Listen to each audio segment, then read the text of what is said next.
Oke, yuk kita bahas satu kesalahan fatal di dunia kelistrikan. Dalam beberapa menit ini, kita akan lihat bareng-bareng sebuah tragedi yang mestinya nggak perlu terjadi dan ada pelajaran super penting di belakangnya yang bisa menyelamatkan nyawa. Pernah kebayang nggak seorang teknisi yang udah jago banget, pengalamannya bertahun-tahun, bisa meninggal dunia cuma gara-gara satu langkah kecil yang dia lewati? Ini bukan cerita tentang orang ceroboh ya, tapi ini soal bahaya yang gak kelihatan, yang ngintai bahkan para profesional paling hebat sekalipun. Biar lebih kebayang, kita pakai studi kasus nyata aja. Kenalan dulu, namanya Bapak Anto. Dia ini bukan teknisi kemarin sore loh, dia udah berpengalaman, super berdedikasi, dan pokoknya jadi andalan banget di tempat kerjanya. Nah, suatu pagi ada mesin pengaduk raksasa di pabriknya yang tiba-tiba berhenti. Wah, manajer produksi langsung panik, nanya-nanya terus kapan mesinnya jalan lagi. Soalnya target produksi hari itu lagi ketat-ketatnya. Bisa bayangin kan tekanannya kayak gimana? Disinilah momen yang menentukan segalanya. Karena dikejar waktu, Pak Anto ini ambil jalan pintas. Dia cuma tekan tombol off di panel kontrol utama. Dia pikir, udah cukup lah, mesinnya aman buat diperbaiki. Dan inilah akibat fatal dari jalan pintas tadi. Karena nggak ada gembok pengaman atau tanda peringatan apapun, ada operator lain di ruang kontrol yang sama sekali nggak tahu mesinnya lagi diperbaiki, yang menyalahkan mesin itu lagi. Tragedi pun terjadi dalam sekejap. Jadi, kenapa sih hal mengerikan ini bisa sampai terjadi? Yuk kita bedah bareng-bareng kesalahan proseduralnya, supaya kita semua bisa belajar dan kejadian kayak gini nggak akan pernah terulang lagi. Akar masalahnya cuma satu, pengabaian prosedur penyelamat nyawa yang namanya LOTOTO.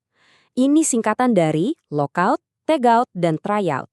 Prosedur ini tuh ibaratnya standar emas buat mastiin mesin benar-benar mati total dan terisolasi sebelum diapa-apain.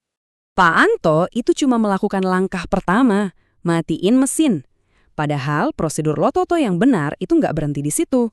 Setelah dimatikan, sumber listriknya wajib dikunci pakai gembok fisik. Terus pasang label peringatan yang jelas. Dan yang paling penting, coba nyalain lagi mesinnya buat ngetes. Buat mastiin bener-bener gak ada sisa energi sama sekali. Tapi dengerin deh, tragedi ini tuh bukan cuma soal satu prosedur yang kelewat. Ini nunjukin ada budaya risiko yang lebih besar yang seringkali kita sepelekan dalam instalasi dan perawatan listrik sehari-hari. Kenyataannya, selain soal LOTOTO, ada setidaknya 14 kesalahan instalasi umum yang sering banget terjadi. Kesalahan-kesalahan ini, tanpa kita sadari, perlahan-lahan mengubah tempat kerja kita jadi ladang bahaya. Contohnya nih, sirkuit yang nggak dikasih label, atau asal pasang kabel nggak peduli sama kode warnanya. Tapi yang paling sering jadi pembunuh senyap, itu adalah grounding atau pentanahan yang jelek. Grounding itu kan jalur aman buat buang bocoran listrik ke tanah. Kalau nggak ada, ya tubuh kita yang bisa jadi jalurnya. Ngeri banget. Cuma gara-gara grounding yang jelek, efek dominonya bisa panjang banget. Ini bukan cuma soal risiko kesetrum loh, tapi bisa bikin mesin produksi yang harganya miliaran jadi rusak, bisa jadi pemicu kebakaran, bisa bikin pabrik berhenti total, dan yang paling parah, bisa bikin klaim asuransi kita ditolak mentah-mentah. Nah, jadi intinya adalah kita harus paham berapa sih harga yang harus dibayar dari sebuah kelalaian. Kerugiannya itu jauh-jauh lebih besar dari sekedar biaya perbaikan alat. Dan ini bukan kejadian yang jarang. Coba lihat data dari Organisasi Perburuhan Internasional atau ILO. Tiap tahun, di seluruh dunia ada lebih dari 1.000 orang meninggal karena kecelakaan listrik. Setiap angka di situ, itu satu nyawa yang hilang sia-sia. Oke, selain soal nyawa, kita ngomongin soal uang. Dan ini nggak main-main. Perusahaan yang nekat mempekerjakan teknisi tanpa sertifikat kompetensi resmi, itu dendanya gede banget. Ini bukan lagi kalau ketahuan, tapi ini udah pasti kena sanksi. Bayangin, dendanya bisa puluhan juta rupiah per satu teknisi loh. Kenapa dendanya segitu besar? Ya karena resikonya juga segitu besarnya. Mulai dari kecelakaan kerja yang meningkat, alat-alat mahal yang rusak, sanksi pidana, sampai kualitas kerja yang rendah yang akhirnya malah bikin rugi perusahaan sendiri. Terus gimana caranya kita mencegah tragedi kayak gini terulang lagi? Jawabannya adalah dengan membangun benteng pertahanan.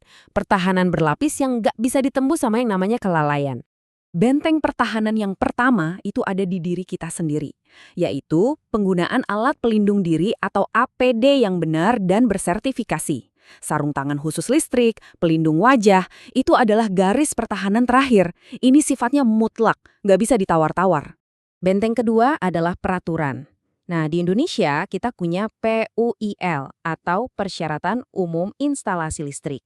Anggap aja ini kitab sucinya keselamatan listrik. Ini bukan sekedar buku panduan, tapi aturan wajib yang mengatur semuanya, dari ukuran kabel sampai cara masangnya. Wajib hukumnya buat dipatuhi. Dan benteng yang terakhir, ini yang paling penting, yaitu budaya. Kita harus ciptakan lingkungan kerja di mana keselamatan itu jadi prioritas nomor satu. Buat semua orang setiap hari tanpa kecuali. Dari bos paling atas sampai teknisi yang kerja di lapangan. Nah, ini semua membawa kita ke satu pertanyaan penting. Buat kita renungkan bareng-bareng di tempat kerja kita masing-masing. Setelah tahu risikonya sebesar apa, setelah lihat akibatnya bisa sefatal apa, pertanyaannya jadi simpel. Apakah satu jalan pintas kecil itu sepadan dengan harga sebuah nyawa? Memahami bahayanya adalah langkah pertama. Jadi tolong bagikan pembahasan ini biar makin banyak orang yang sadar betapa pentingnya keselamatan kerja. Dan tentunya jangan lupa buat like, komen, dan follow ya, biar nggak ketinggalan ulasan mendalam lainnya kayak gini. Tetap aman dan sampai jumpa.